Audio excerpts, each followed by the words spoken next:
Peter Ball is a disgraced clergyman who was finally jailed last year for sexually abusing 18 teenagers and young men. But BBC South East Today has discovered that senior church leaders failed to hand over incriminating evidence about the former Bishop of Lewes to the police more than 20 years ago.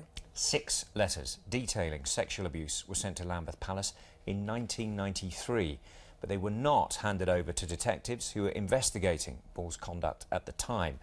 Confidential documents seen by this programme also raise serious questions about the way that the former Archbishop of Canterbury, Lord Carey, dealt with Peter Ball. Our special correspondent Colin Campbell has the details. I believe that God is Bishop Peter Ball, a cunning sexual predator, jailed last year, but in 1993 he escaped proper justice, receiving a single caution when he'd committed a string of sexual assaults. Confidential church documents we've gained reveal how he avoided timely justice.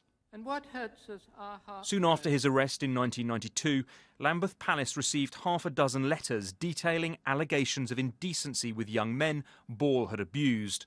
The letters presented a disturbing pattern of behaviour, but tragically none were passed on to the police by Lambeth Palace, despite there being an ongoing investigation. The failure to hand it over was more than just a mistake. It's an absolute scandal. It's completely wrong and unacceptable that the Church of England sat on that information and didn't pass it to the police so that it could be properly investigated.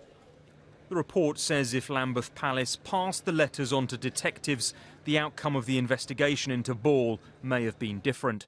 Instead, he escaped with a single caution and continued working in churches and schools for 15 years. Last year, Lord Carey, who was the Archbishop of Canterbury at the time, told us he had placed Peter Ball's name on a list of priests banned from ministry. But these documents say Ball's name was not placed on the so-called Lambeth Register. Vicar Graham Sawyer, who was abused by Ball as a young man, believes the police should investigate Lord Carey for misconduct in a public office. There's no doubt whatsoever that it's a cover-up, and it goes to the very highest levels of the Church of England, and has been so for quite a few decades. The church documents say Ball associated with other sex-offending clergy, that he was investigated in 2008 for being part of a possible paedophile ring. They also disturbingly suggest for 30 years he covered for and helped other priests who'd sexually abused. In the late 1970s, Bishop Peter Ball failed to take appropriate action against a Sussex priest who had abused a child. The individual went on to abuse others. In the 80s, he let a priest released from prison who'd abused a 14-year-old boy stay in his home. He also provided the convicted abuser with a very positive report, enabling him to return to work.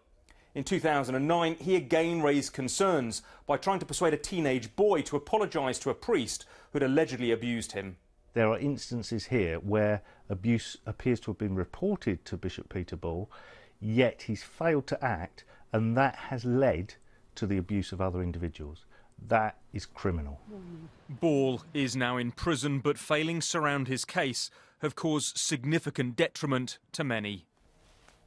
Well, Colin Campbell joins me in the studio now. And Colin, these documents are packed with revelations about how the Peter Ball case was actually handled. Yeah, there are very big questions, Rob, for Lambeth Palace, for Lord Carey, for the Church of England in Sussex. These documents suggest the Diocese of Chichester also sat on absolutely critical documents relating to Bishop Peter Ball, only handing them over relatively recently to Sussex Police. Now, an independent review is underway, so no comment from any of the interested parties today. They have told me that they are all cooperating with that review. Amongst the further revelations, Bishop Peter Ball received a clean CRB check in 2004. Now that seems highly surprising considering he was an individual at that time who'd been convicted of sexual abuse. OK, Colin, thank you.